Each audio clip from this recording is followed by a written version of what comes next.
광주 5.18 사태에 대해 각 단체에서 유공자 명단을 밝혀야 한다는 거센 요구 가운데 집회를 통해서 압박하는 유튜브 영상들이 본물 터지듯 올려지고 있는 가운데 마침내 자유한국당 심재철 의원에게서 광주 사태인 5.18 가짜 유공죄에 대한 양심 고백이 드디어 터지기 시작했습니다.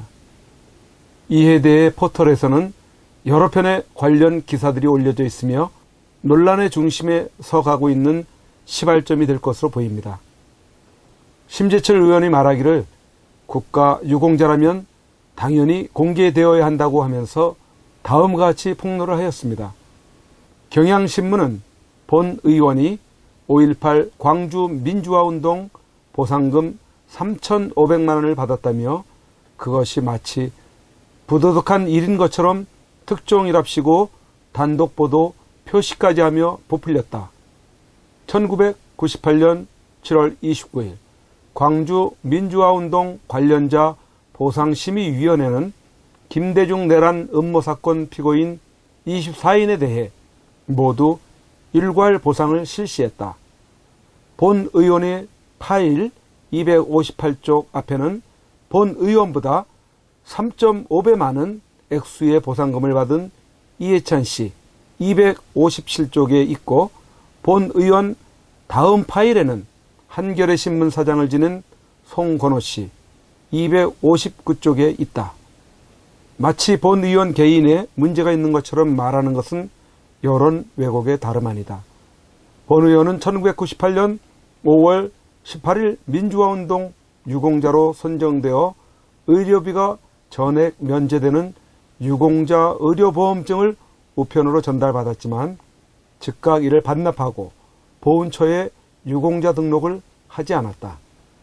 1980년 신군부에 맞서 싸운 것은 학생으로서 당연한 일이었으며 당시 함께 뜻을 모은 10만 학우들이 있는데 혼자만 유공자로 등록한다는 것은 적절하지 않다고 생각했기 때문이다. 마찬가지 이유로 본 의원은 언론 민주화를 위해 1987년 방송사 최초로 노조를 설립하고 그 때문에 1992년 다시 옥고를 치르기도 했지만 지금껏 1만여 명이 신청한 민주화 공적자 신청도 하지 않았다. 김대중 내란 음모 사건 피고인 전원과 함께 김대중 씨 일가는 아들, 동생까지 포함해 4명과 측근들이 대거 5.18 유공자가 되었다. 1980년 7월 29일 보상 결정을 앞두고 7월 18일 광주 현지에서 5.18 광주 민주화운동 유공자 선정에 공정성 문제가 제기되고 비판의 목소리까지 높았지만 묻히고 말았다. 5.18 광주 민주화운동 관련자 3차 보상에서 5.18과 직접 관련이 없는 김홍일, 한화갑, 김옥두 씨 등 김대중 대통령의 큰 아들과 측근 인사들이 보상 대상에 포함돼 논란이 일고 있다. 5월 단체 등은 5.18 수사와 재판을 통해 김대중 내란 음모는 1980년 계엄 당국이 깨맞춘 조작된 사건이라는 것이 드러났다며 공소장 판결문에 5.18 배후조정 혐의가 명시된 내란 음모 관련자의 피해 보상을 수용한다 해도 계엄 포고령을 위반한 동교동계 측근까지 포함하는 것은 정치적 고려에 의한 보상이라는 비판을 면하기 어렵다.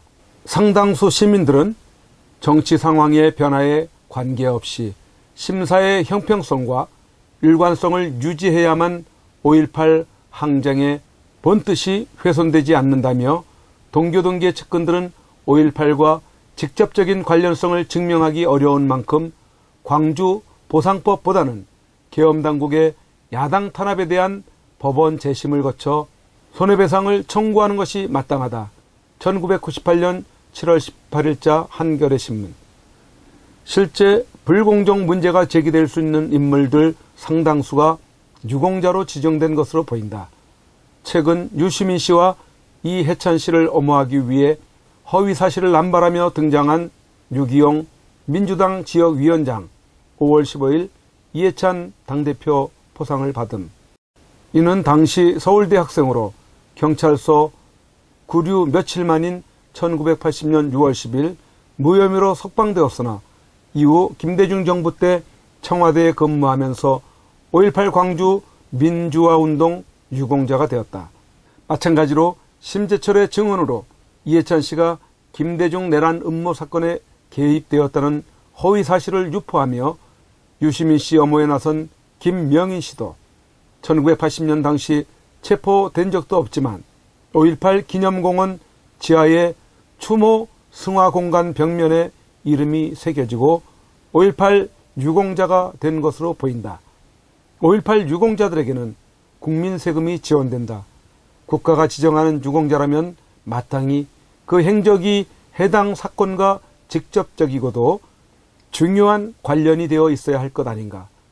1980년 5월 18일 당시 다른 사건으로 수감 중이었음에도 불구하고 33년 후 유공자를 신청해 5.18 유공자가 된 민병두 국회의원이나 1980년 5.18과는 직접적인 관계가 없다는 사유로 유공자 신청이 몇 번씩 기각되었다가 2010년 결국 5.18 유공자로 된 김홍업 씨의 경우도 다수 국민이 공감할 수 없을 것이다.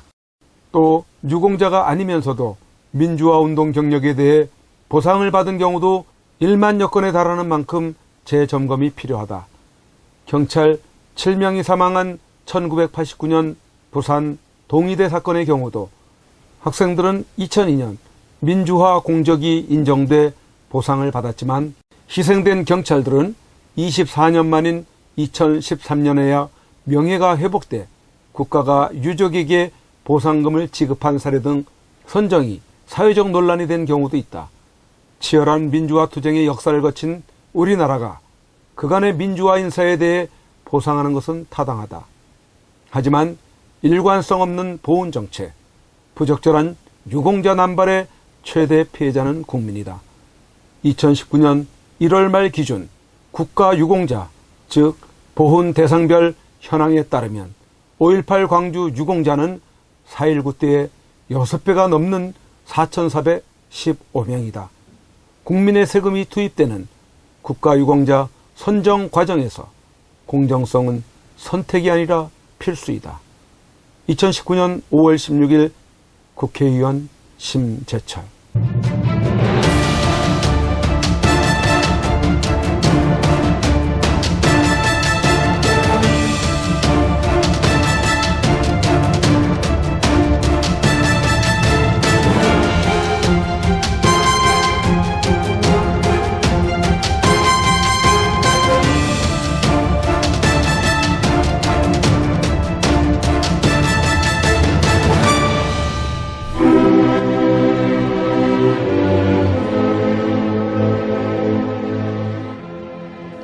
1919년 3월 1일 대한독립 만세를 외쳤던 때로부터 2019년 3월 1일로 딱 100년이 되었습니다. 이제 우리는 대한독립 만세를 다시 외쳐야만 하는 어처구니 없는 지경에 놓여 있습니다. 공산주의자들이 지배하는 독재로부터의 독립, 공산주의가 좀먹고 있는 가운데 자유민주주의가 심각하게 침해를 당한 것으로부터의 독립만세 말입니다. 이런 가운데 우리가 기억해야 할 사람 한 분, 박근혜 대통령. 죄 없이 감옥에 갇힌 지 3월 31일로 만 2년이 됩니다. 죄 없는 여성 대통령이 힘없이 끌려가 갇히게 된 것에 대해 많은 국민들이 죄책감을 느끼고 있습니다. 그래서 할 수 있는 것이 태극기 집회에 나와서 박근혜 대통령을 석방하라고 외치고 그의 석방을 위해서라면 정신없이 헤매고 다녔습니다. 민초들이건 과거 대단한 관료들을 지냈건 저 가짜 대통령이자 공산주의 사상을 가진 세력들을 굴복시킬 수 있는 사람은 지금까지 그 어디에도 없이 2년의 시간이 흘러오고야 말았습니다. 그래도 민초들이 다행으로 여기는 것은 박근혜 대통령께서 비록 감옥이지만 살아 숨쉬고 계시다는 것만으로도 희망을 가지고 그와 다시 만날 것이라는 기대를 가지고 있는 그것입니다. 박근혜 대통령을 버티게 할 수 있었던 것은 여러 국민들의 태극기 운동과 하늘을 향한 기도, 그리고 여러분들이 매일같이 보내주시는 엽서, 편지, 서신들을 통해 힘을 내고 계시다는 것입니다. 2018년 3월 1일을 기해 박근혜 대통령께 보내는 엽서 캠페인을 그림 엽서 2차분을 발행하여 보급하고 오던 중 이번 3.1절 100주년을 맞이하는 뜻깊은 날에 1년 만에 3차 엽서를 발행하게 되었습니다. 총 9종류의 그림들은 구치소에서 받아보시는 박근혜 대통령으로서는 감회가 남다르고 또 힘을 얻으시게 될 것입니다. 오는 2019년 3월 1일 금요일 대한문에 집결하시는 날에 대한문 시청에 오시게 되시면 현장에서 구입을 하실 수 있으며, 현장에서 구입을 하지 못하신 분들이나 지방에서 주문을 하시는 분들은 이전처럼 선구자방송 연락처 010-2507-4861로 문자로 주문하시는 분 성함과 받으실 정확한 주소, 수량 1차, 2차, 3차 발행 엽서 중 각각 몇 세트인지를 문자로 표기해 보내주시기 바랍니다. 3.1절 100주년 기념 3차 엽서를 보시겠습니다.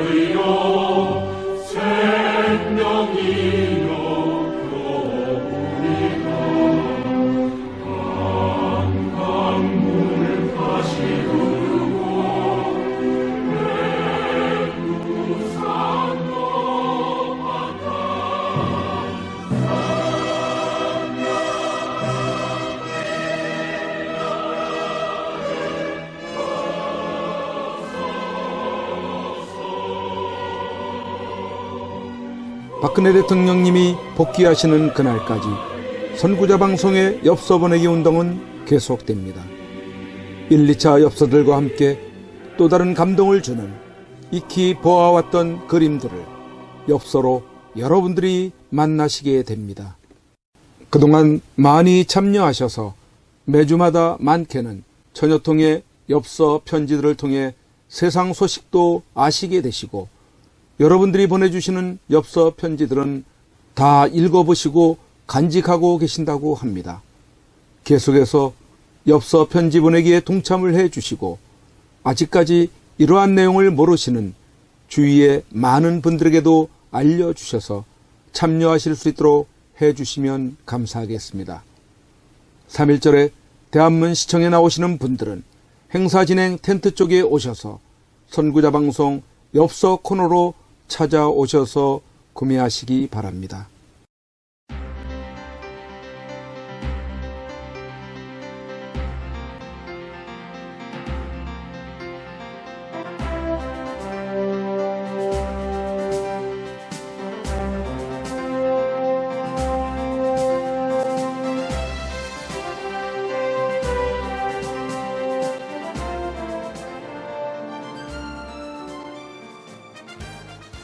반드시 꼭 나와야 합니다. 대한민국 역사상 가장 깨끗한 대통령입니다. 어쩌면 이 겨울이 구치소에서 보내는 마지막 계절이 될지 모릅니다. 대통령께서 이 마지막 겨울을 지탱케 할 유일한 방법 중 한 가지는 태극기 집회도 아닙니다. 대통령을 위한 법적 싸움도 아닙니다. 그렇다고 세계를 향한 구명 호소도 아닙니다. 그 유일한 방법은 엽서 편지 보내기입니다. 대통령은 수많은 국민들이 보내주는 엽서 편지를 통해서만이 힘을 얻고 계시게 될 것입니다. 그 엽서 편지들은 대통령을 더욱 강하게 할, 그리고 국민을 위해서 자신이 살아남아야 한다는 이유들을 발견하실 것이기 때문입니다. 여러분, 함께해 주십시오. 이 겨울을 넉넉히 견디시게 할 여러분들의 따뜻한 격려와 위로의 마음이 전달되게 해 주십시오. 매일같이 산더미처럼 전달되어지는 여러분들의 엽서 편지들을 통해 대통령께 막바지 생기를 불어넣어 드리십시오.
그